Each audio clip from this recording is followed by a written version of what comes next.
Welcome to Living Outside the Matrix. I'm your host, Nigel Howitt, and on the show today we're going to be exposing the toxic nature of conventional dentistry. That is, how your teeth or your oral health or your fillings or any infections in your mouth can be seriously undermining your overall health. I'm joined on the show today by Dr. Graeme Munro-Hall, who's been working as a holistic dentist, pioneering all sorts of techniques for the last 30 or 40 years. He initially gained his qualification at the University of St Andrews in Scotland in 1971. He went on to study advanced oral medicine at the El Pankey Institute in Miami in Florida, and he's also a fellow of the International Academy of Oral Medicine and Toxicology. In the year 2000 he opened a private practice with his wife Lillian, and there they have been pioneering these safe dental techniques. He has been one of the first dentists to use the cavitat scanner in order to identify infections within the jaw, and he's also been a keen advocate of the removal of mercury from dental practice. So it's a very great pleasure of mine to introduce to the show Dr. Graeme Munro-Hall. Thank you for inviting me, Nigel. Fabulous. It's great to have you here. It's a wonderful, powerful message that I'm looking forward to sharing with my listeners and the audience. So really looking forward to this one. It's the main myth that I'm keen to bust here is obviously the division between dental health, oral health, and physical health, and this sort of firewall between the two that seems to have emerged over the decades. And obviously your practice of holistic dentistry is to start off with shattering that particular myth, bringing it all under one roof, as it were. So we've got mainstream dentistry, which I'm sure you're going to enlighten us about, has actually many compromises to physical health, as indeed does mainstream medicine with its allopathic model, and some of the problems of these two approaches have some similarity, which I'm sure we'll go into. So given that the very briefly, the allopathic model of medicine doesn't really address root causes, it doesn't really address any nutritional requirements of the human body, it doesn't look at diet, it tends to have a main tool of antibiotics, which is arguably contributing to the problem as opposed to alleviating it. And it also attributes a lot of these modern chronic diseases to genetic causes. So Graeme, maybe you could start us off with bringing holistic dentistry into the picture here, to show, roughly what are the hazards of the conventional approach to dentistry, by way of some kind of introduction. Yeah, well, it all starts on a personal basis, as most of these stories do. When I found that I had my own particular problem started with a heart condition when I was told to go home and die at the age of 28. I'm 70 now. So when there was no help for me there, then I started looking on the outside, and I found that the information was there but not readily available and not ever given to me as a student. I was working as a dentist at the time, and I found out that I had a hypersensitivity to mercury, mercury being the staple filling material that we were all taught to use. And I found out that with my own genetic predisposition, when I was exposed to mercury, it created a heart problem. And when I eliminated mercury use and eliminated mercury from my own mouth and environment, the heart condition reversed. And that was a big wake-up call for me. So that started me on a roll of realizing that what dentistry did was really, it was just expensive patch and repair. Things went wrong for whatever reason was attributed to it, usually chance. And then we were trained as mechanical engineers to repair things so that they worked functionally and looked well, but absolutely no regard to what went on further down into the body that it had any effect. It was, in fact, as you said, there was like a firewall between dentistry and general health. And then when you looked into it, you realised it hadn't always been this way, and it wasn't just those filling materials that were wrong, but some of the actual techniques were wrong, such as root fillings. It's been known for, well, I would say, 70, 80 years now, that root fillings are detrimental to health. That was ignored and not taught to us as students. It's something that we had to find out, but it's not exactly new knowledge that we're applying. It's just the knowledge has been out there, but for the usual economic reasons, it hasn't suited dentistry to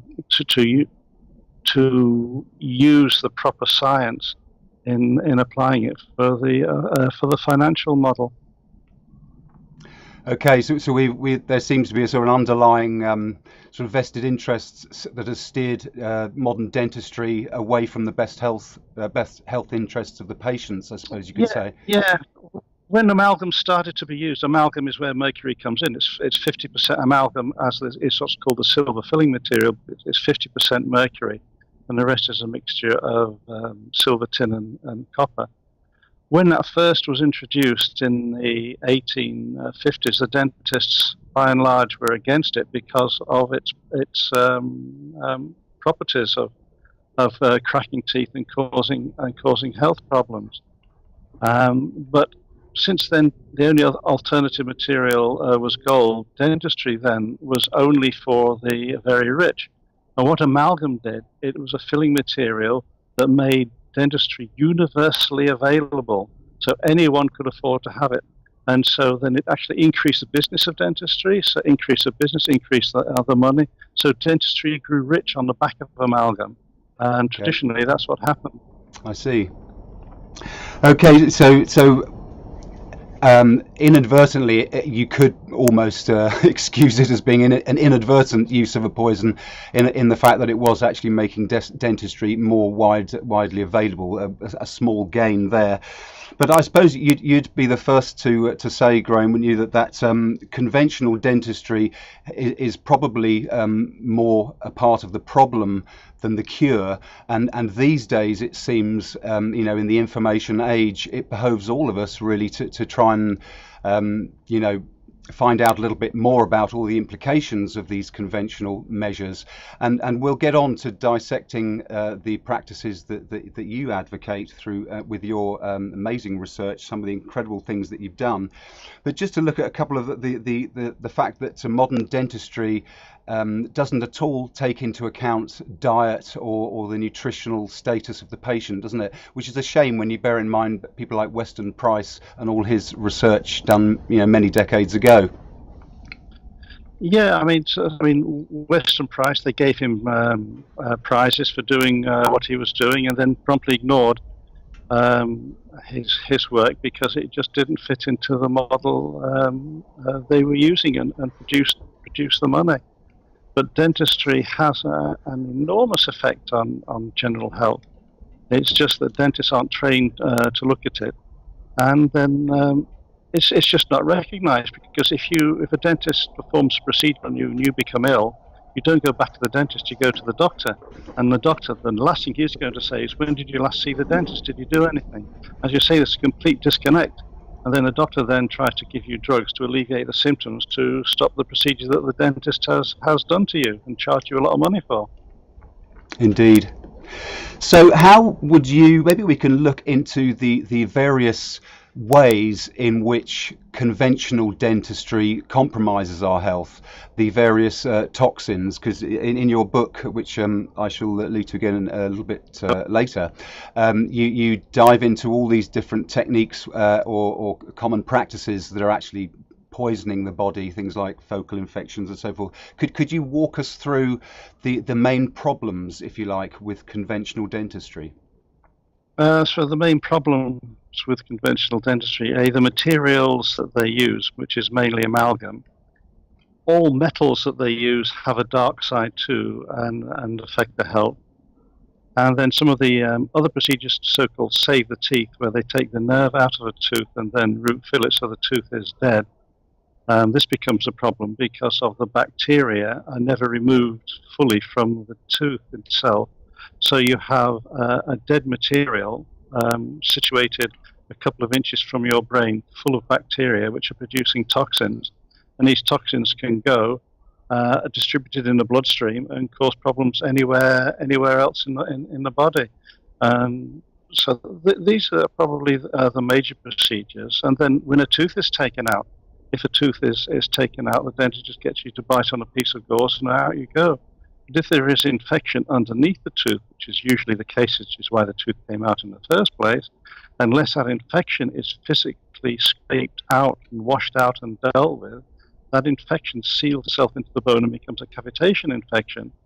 And these cavitation infections are like root fillings emitting bacterial toxins into the body. And depending on your own genetics and the type of toxins produced, then this can mimic all the diseases, especially the neurological diseases that you see out there. So there's a huge connection between what dentistry is doing and the effects on health. Indeed, in your book, one aspect I really enjoyed was you expanding on this idea of toxic load to the immune system and bringing in the concept of leaky gut. Can you explain to us how these widely used mercury amalgam fillings and the evidence that shows that the mercury vapors are leaching continually into the bloodstream, into the lungs, I think you specify in the book. But can you expand on how the gut is affected? Because we now know that the gut is very foundational to overall health. Yeah, it's critical to think that whenever you chew, parts of the mercury and other parts of the amalgam will be swallowed down and go into the gut. Now, this mercury, of course, mercury is extremely toxic, and it's toxic to a lot of bacteria. So it actually changes the bacterial flora within the gut. Usually for a worse one, as you can imagine, than nature intended. The other thing that it can do, of course, it can contribute to antibiotic-resistant bacteria within the gut, because if a bacteria manages to survive the toxicity of mercury, then its genetics mean that it is also antibiotic resistant. Therefore, if you have amalgam fillings, you're increasing your chance of getting antibiotic resistance bacteria there within the gut. So you see, everything's connected through.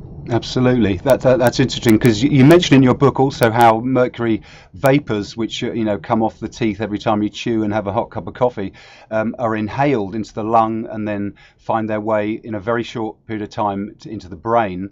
But apparently another source can be leaky gut once the gut wall is permeated due to a number of reasons, not least due to glyphosate and various other toxins in food. I imagine we're then also getting a mercury onslaught literally through the gut wall as well, and the leaky gut means leaky body, leaky blood-brain barrier, etc., etc.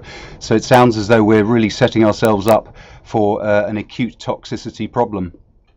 Yeah, mercury inhaled into the lungs within 20 seconds is registered in the brain. And what mercury will do is permanently punch holes in the blood-brain barrier, and which allows large molecules to go through, especially some of the pesticide and herbicide molecules.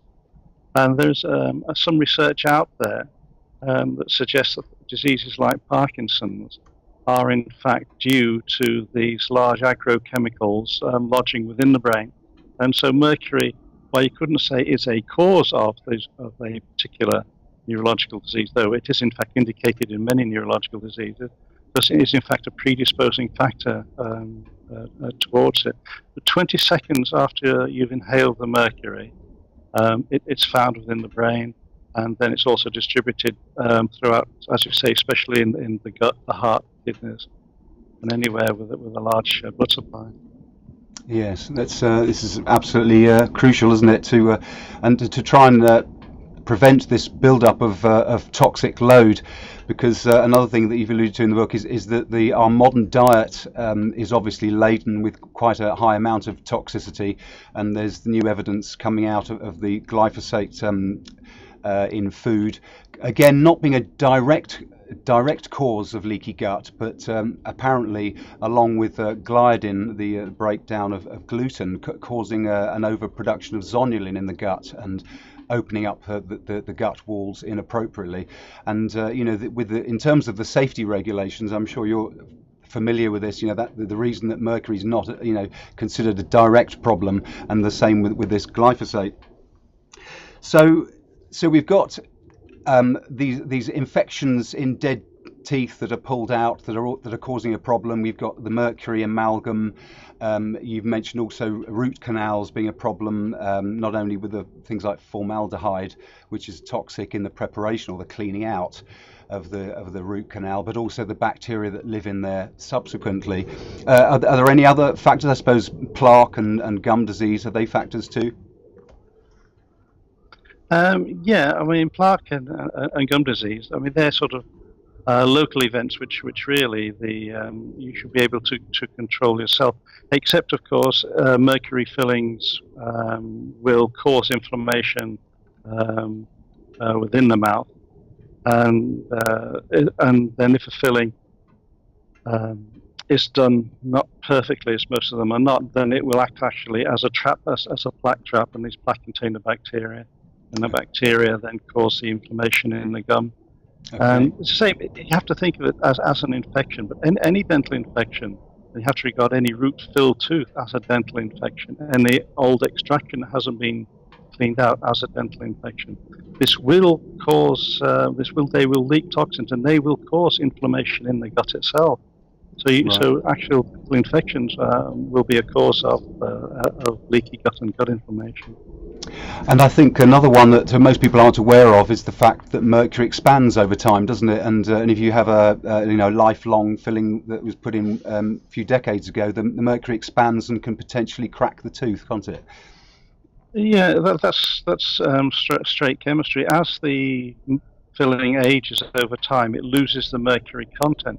You can imagine it's like rust in a car. So this is actual corrosion of the filling. As the filling corrodes and the mercury goes out and deposited in the body, then like rust in a car, the actual filling expands in size. And of course, it's packed tightly within the tooth. So as it expands in size, it cracks the edge of the tooth off, which is the usual thing. You have a small filling, it cracks the tooth. Then you have a larger filling, which cracks the tooth. And then you have a crown or cap put on it. So from a money-making point of view, it's good. Good business model. It's in private school and ties on their cars as a business model. It's excellent. But not very good for the patient. So obviously, you were inspired then, you said, through your own experience to dig deeper and to start questioning a lot of these practices of conventional dentistry. How did that develop, Graeme? Because you've had a very successful practice that you've recently retired from, based in Bedfordshire.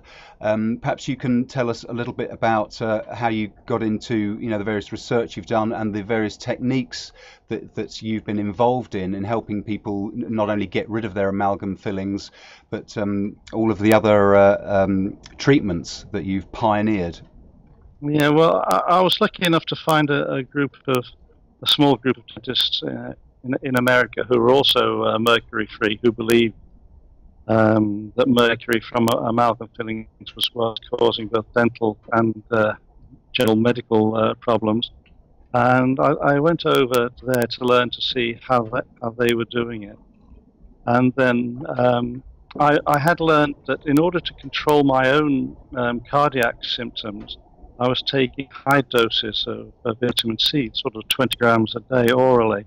And I found that 20 grams a day orally would maintain me in good health whilst I was getting rid of the amalgams, which led on to further research that in fact you can use, though most doctors won't believe it, vitamin C intravenously.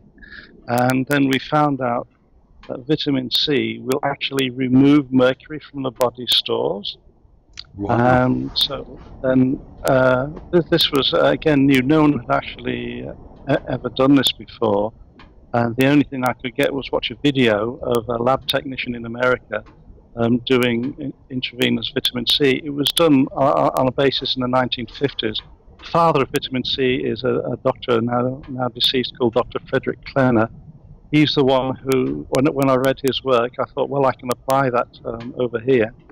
And then so we started to do vitamin C, but we didn't really know the dosage or what to use. But we worked out a program. When I say we, I'm including my wife in it. She's been with me all the way on this one, Lillian, working out, doses. I've sent her off to do the research, and sent her off to university libraries all around Europe reading Gothic German till her eyes bled to get all the total research on this. And then we found that high-dose vitamin C, and I go back to this high-dose vitamin C, we're talking 40, 50, 60 grams or more, had a dramatic effect on the patients. And if we gave it to them at the same time as the mercury fillings were getting out, then we had an even greater effect, because every time you take out a mercury filling, you're exposing the body to mercury, but then the body's own defense mechanisms switch on, and vitamin C seemed to supercharge them. And then we found glutathione was good, and that helped even more. So now we have the protocol, which has now been sort of copied around the world. A lot of people are using it now, of using high-dose vitamin C along with intravenous glutathione. Fantastic. And you dubbed yours Vetox treatment. I gather that's still being administered, that treatment at your practice that you've recently left. Is that right? Yes. The two major dentists working there are very experienced in this, and I've known one for nearly 40 years and the other for 15 years, and they're both highly experienced within this. And as far as we're aware, it's the only place you can go now where they have the experience to do it. I don't have any connection with the clinic anymore, but these two dentists are still there, are still using it and still calling it the Vetox. The reason we call it Vetox is like vitamin tox, if you like, a V, and it was just a generic name to apply to. It meant the Vetox meant you were having intravenous vitamin C, you were having your infections out, you were having your amalgams replaced, etc. It was just an overall name for that. So, to the would-be thinking man or woman out there that's perhaps contemplating having their oral health checked out, perhaps having amalgam fillings removed and crowns and so forth dealt with, I guess they need to be aware that there's a certain protocol that needs to be adhered to, doesn't there? Because you can't just go and drill mercury fillings out willy-nilly, as it were. Could you speak to that and perhaps give people a heads up on the sort of things they should consider? Yeah, if it's a very good point you've mentioned there, because if you just go and have your amalgam fillings taken out without any of the precautions, you're going to get a massive dose of mercury in the body. Now, this may or may not have an effect on your health. If your health compromised anyway or delicately balanced, it could be enough to push you over the edge, and then it's much harder to climb back over the edge into health in the first place.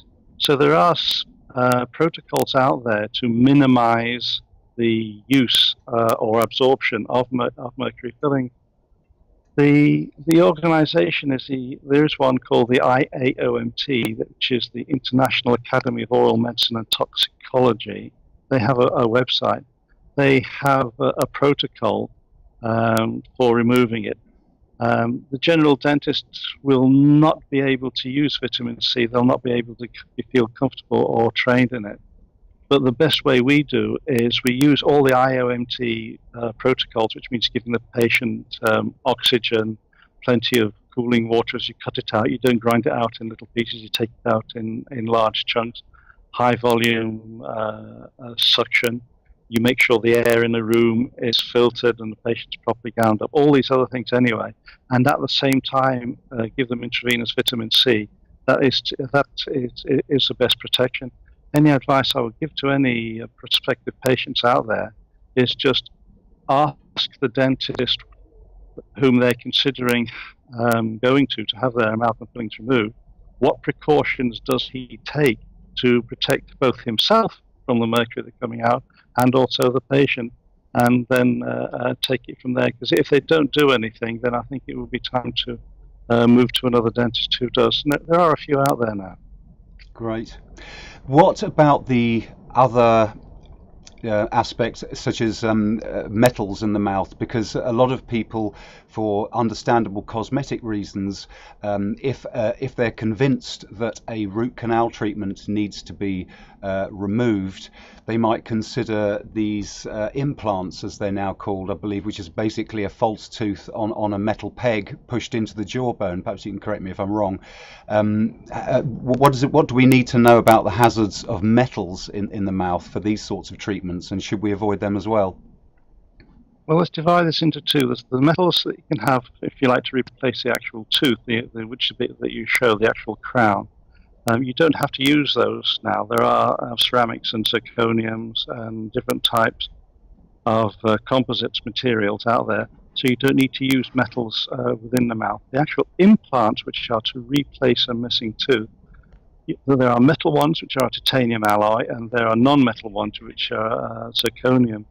We regard implants really as, I would have to say, the devil's children, because although initially if they look okay, what you're doing, you're planting metal within the bone, and within a few months that metal starts corroding and you get what you call a titanium bloom. So 2 centimeters into the bone in either direction from that implant, you can then detect metal. So the metal is corroded and coming off all the time. And then the other thing is, of course, they're put in on a bone which may have a chronic infection in it from a previous extraction, and they're just jammed in there, so they make a bad problem worse. So I personally would never have an implant. I think I'm saying the same for Berlin. You couldn't pay us £10,000 to have an implant. There's no way. We spent years on people who had implants, spent thousands of pounds, and then got sick afterwards, thinking they were doing the right thing, having the teeth replaced with implants. But it really is Russian roulette implants. The other thing that dentists do, of course, they stick a metal post down into it, which is the implant titanium alloy, and then stick another metal on top of a different metal. So you have dissimilar metals in the mouth, and then you have electric currents producing. So it's a nightmare. So personally, I would never have implants. Zirconium ones don't corrode, but they are prone to fracture over time. And then you've still got the problem with all implants, is that it's literally like a fence post banged into the ground. If you bang a fence post in the ground, it rots. And it's the same with these implants. They're stuck within the bone, and bacteria can then slide between the bone and the implant. Right. A successful implant, where they say it's osseointegrated, is the word they use, means the bone has grown to it. But a successful implant only has 60% of its surface attached. The other 40% is free, and in that free space, bacteria proliferate. And it's the same as having a root filling. They're just not good news. At the present sort of technology used, I would say they are a risk to health, but not a risk to the dentist bank balance, because they're the most profitable item in dentistry in the UK at the minute, implants. So. Absolutely. So you've got a sort of the essential risk, 2 risks. You've got the potential electrolysis and problems of metal being in the body anyway, as you mentioned, and then you've got also again bacterial infection sites around the tooth. Yeah, that too. And some implants just cause chronic pain from the moment they're put in to the moment they're taken out for some reason that no one has come to yet. So no, not on my recommended list anyway. Okay, so again, what should the prospective thinking person out there thinking? Well, what's the solution? Obviously, it's very convenient and it's very appealing to go to the dentist, and he'll, in spite of the cost not being appealing, and of course from the health risks, it's appealing from a cosmetic point of view. People feel that job done. I've got a set of teeth again. What are the alternatives, and does it all just come down to plates and dentures and so forth? What are the options open to people? It's impossible with the present day design of implants to actually keep them clean, so you do have a problem keeping them clean. Sorry, which is why you have inflammation around the necks of these implants to such a degree, they call it implantitis. There's even been questions asked in Parliament about the prevalence of implantitis out there, which is a chronic inflammation around it. So you just can't keep these clean.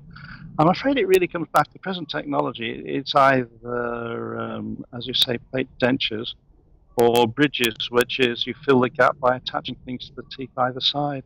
There's pluses and minuses to each of these. The larger gaps have to be done by dentures, and bridges can mean actually destroying healthy tooth substance in order to stick the missing tooth into place.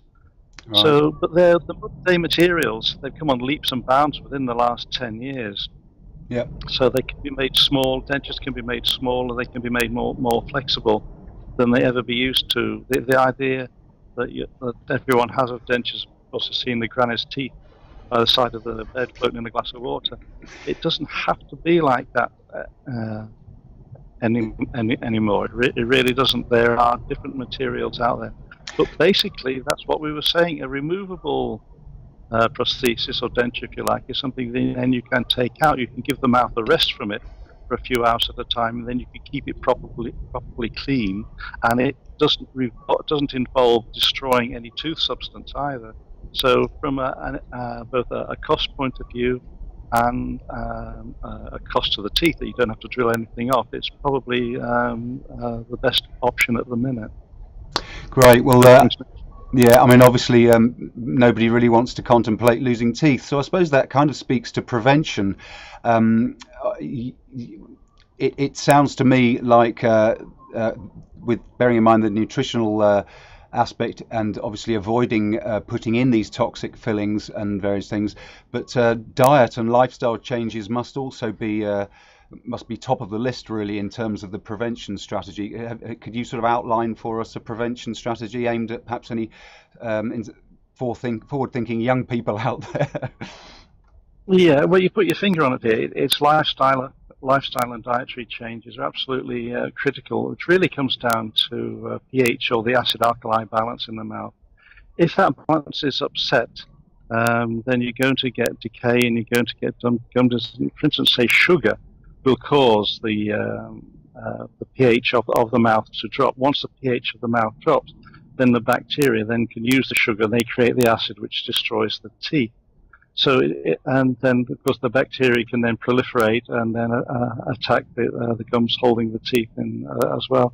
So there's lifestyle issues. I mean, sort of smoking is extremely bad for both teeth and gums. One of the issues is, that most people don't know, is that the temperature of the smoke particles when they leave a cigarette is 650 degrees centigrade. So that touches the gum, and of course it produces a little microburn, which the body then responds to by causing a chronic inflammation. And then, of course, you have the other chemicals from it being absorbed into the body, etc., etc. So, let's say lifestyle, enough dietary changes. So you don't want to have a diet that encourages bacteria, to encourages a faulty gut flora, because they're all interconnected. They're all interconnected. You have to forget, I would call the hamburger and Coke diet. Yeah. Not that I'm singling out Coke, but any of these soft cola drinks, which are mainly things like phosphoric acid and sugar, are bound to have a severe effect on the health, and of course, and they do, not just the teeth, but the general health. And as your general health goes down, of course, then it's actually reflected within the mouth, which is why the doctor looks at the tongue. It's also reflected in at the teeth. You know, it will make the teeth more prone to decay, etc. So yeah, a diet and lifestyle changes are critical. So this constant habit of grazing that people have. So you see the youngsters always with, chewing away. It's the teeth can recover. If they get a bad pH hit, they can have the capacity to recover, but they need time. And if the next sweet or food morsel goes in, then they haven't got time to recover, and then decay will start. So we would say, there's a lot people can do to help themselves. What do you think, Graeme, about the suggestion to oil pull with coconut oil, perhaps mixed with some bicarbonate of soda? I've heard this suggested as a means of, a quick solution around the teeth, where we literally pull the oil through the gaps of the teeth and then spit it out. Obviously, don't put it down the drain because it will solidify and cause problems.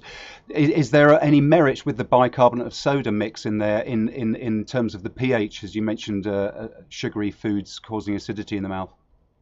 I have no personal experience of using oil pulling mixed with bicarbonate. I've used them separately, but never together.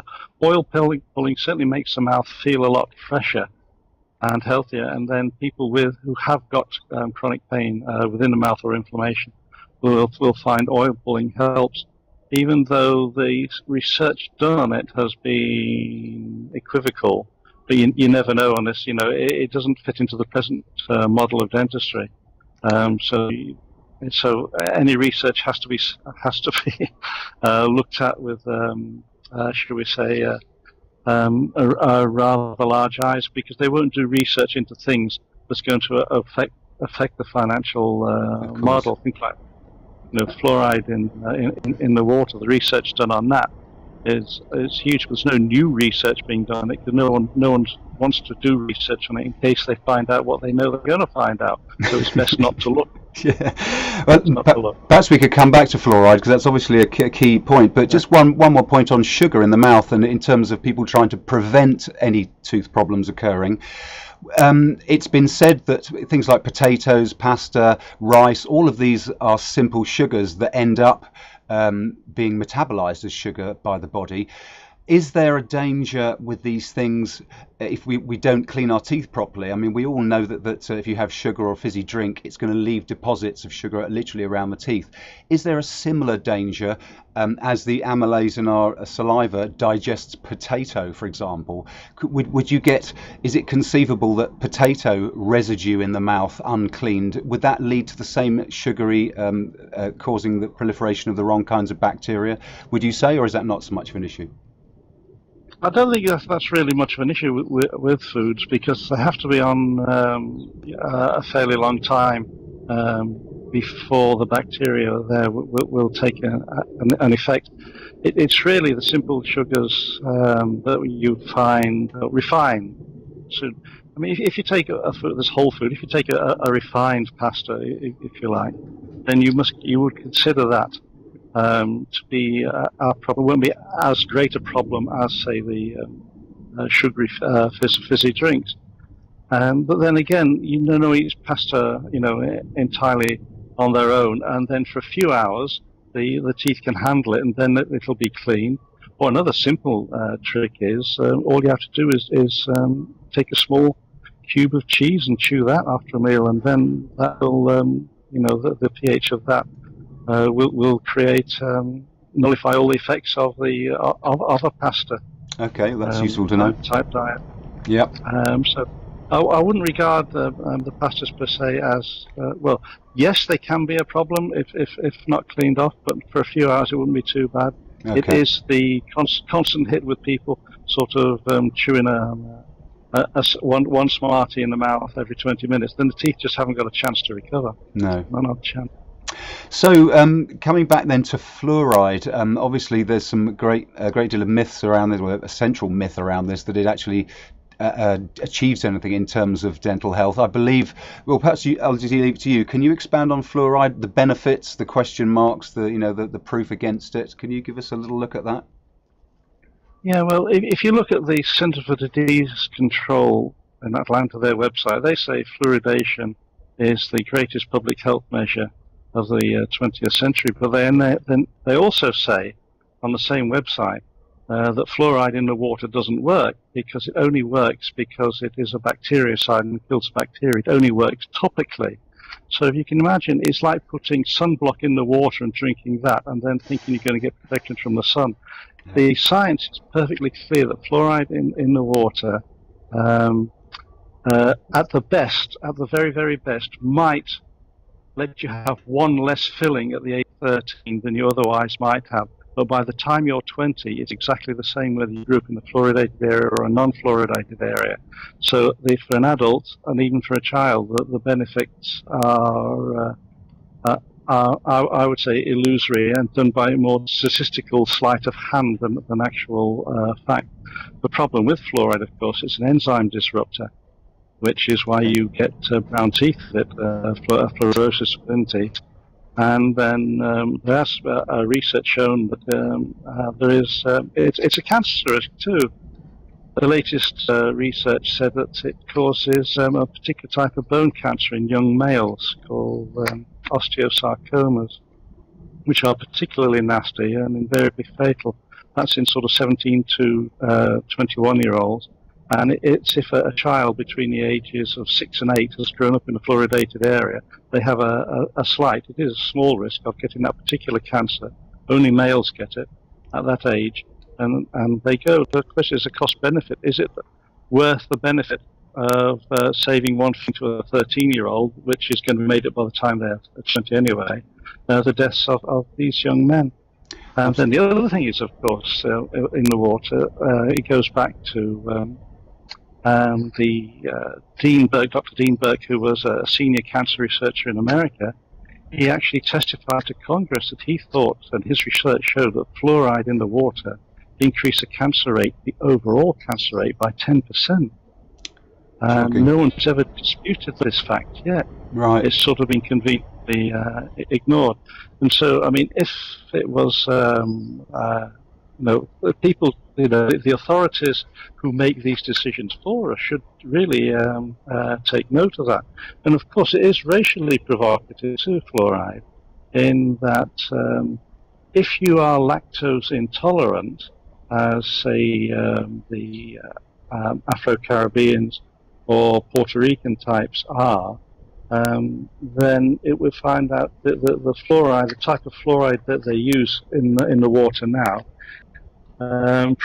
predisposes them to well, it alters their brain chemistry, and there are increased statistically measurable increases in violent crime in those particular subgroups. Yeah. And that was a huge study that was done, because don't forget, when they say fluoride in the water, they don't put fluoride in the water. They put hexafluorosilicic acid in the water, which is a byproduct of the fertilizer industry.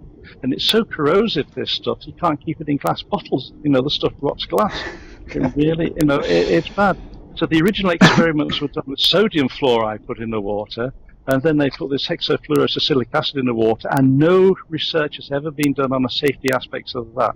Is that the stuff that's a byproduct of the aluminium industry? Is that the fluorosilicic acid? Is that correct? I remember hearing something that there was a.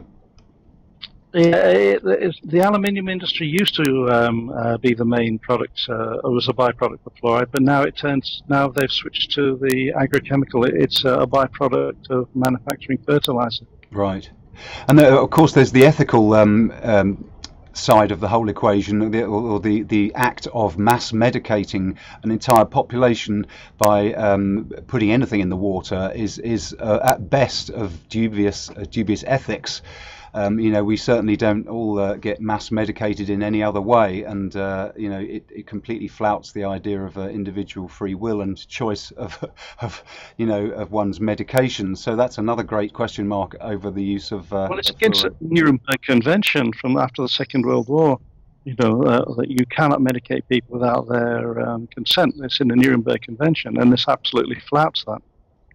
So, Graeme, we've identified a number of things that are essentially contrary to the mainstream dentist, the fluoride being one of them, the use of mercury amalgam, the idea of these cavity infections under teeth that are pulled out.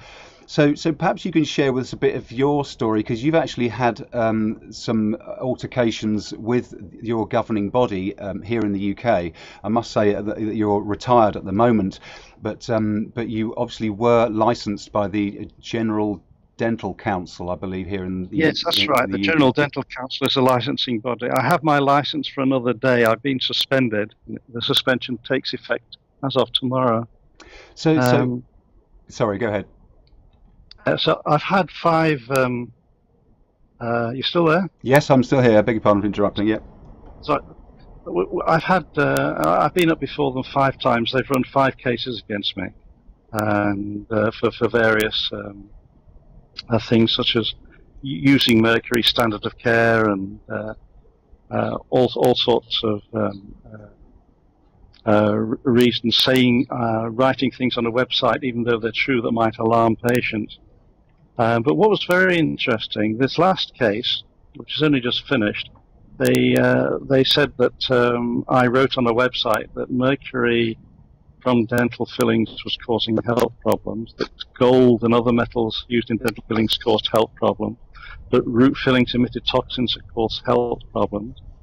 And now that's been accepted that this in fact is true because I provided them with enough science. So now in their report they have actually admitted, yes, mercury from dental amalgam causes health problems. They've admitted that root fillings emit toxins and cause health problems. You know, this is really a major breakthrough because it's the first time organized dentistry, if you like, has ever admitted to these, even the possibility that this could be true. And they've also said that fluoride in the water can cause certain types of cancer. So this is really is a huge breakthrough because it's the first time this has ever been publicly admitted. So this is something which we're going to have to sort of press over the next few months, that if they have now seen the evidence and admitted, their own experts admitted that mercury was dangerous and all these other things happened. So what are they going to do to protect the public now, you see, so that they've really opened the door, the Pandora's box here. Absolutely. So, I mean, this is fun. Yeah. Well, maybe we could expand upon that because I found it alarming when I heard from you that was the case. I didn't realise that it's been 5 times in your career because you obviously struck me as a pioneering figure that's prepared to go where others perhaps aren't thinking of going, and you've been asking root cause questions throughout your career. You've actually been furthering the potential health outcomes of millions of people, which is obviously a very laudable and praiseworthy activity. And it's shocking to learn that you're being hounded by the very regulatory body which dresses itself up as being the protector of public health. It seems a tragic irony that in the name of protecting the public, you are being singled out as being a problem as opposed to these other entrenched practices. You mentioned that a lot of your findings have the scientific background, they have the scientific proof, if we like.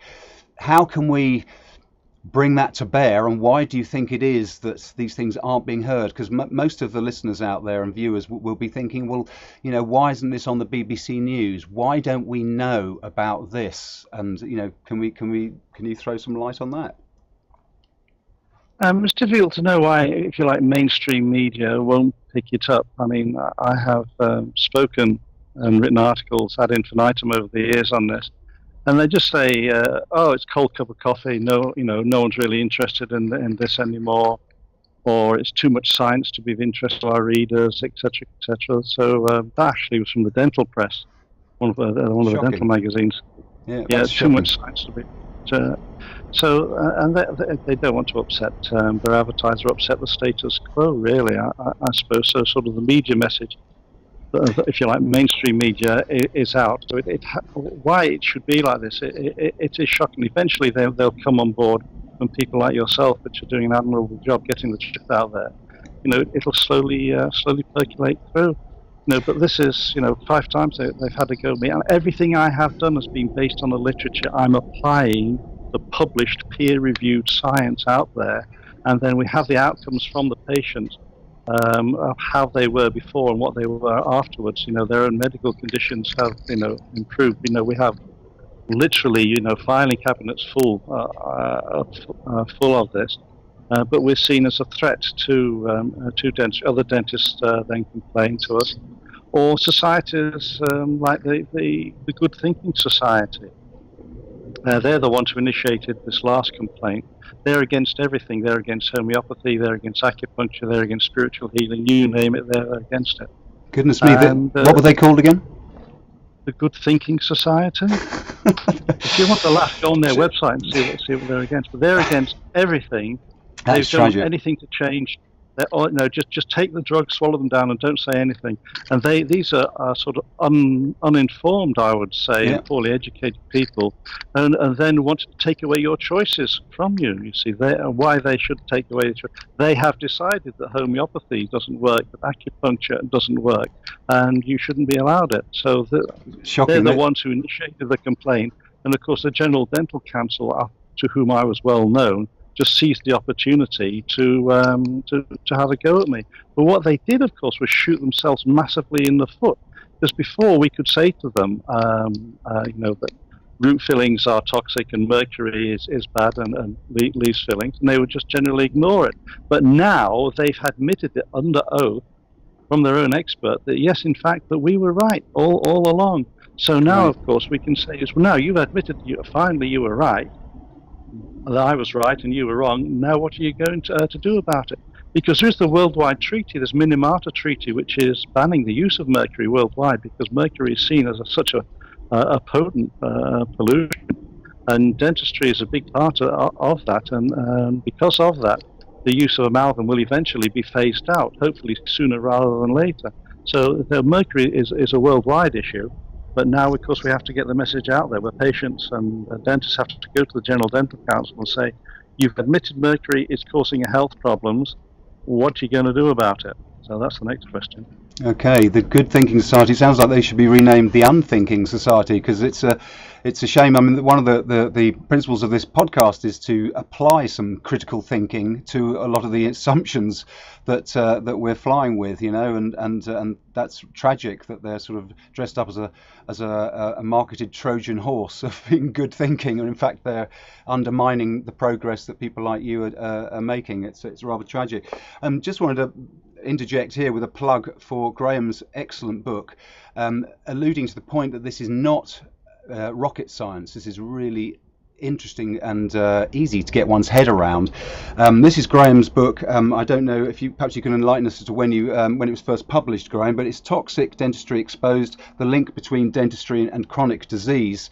It's a very accessible read, and I thoroughly recommend it to anybody who is beginning to wake up to the need to choose health oneself. We really need to educate ourselves. We need to step outside of the box and find out how to be healthy. And this toxic dentistry is a keen part of our self-education, learning about the importance of gut health and the foundations of avoiding chronic disease and so forth. And Graeme's book here is a very, very accessible and well explained intro into the concept, and you don't need to know all of the tiny nuances of the science, but the overall picture in there is rather brilliant.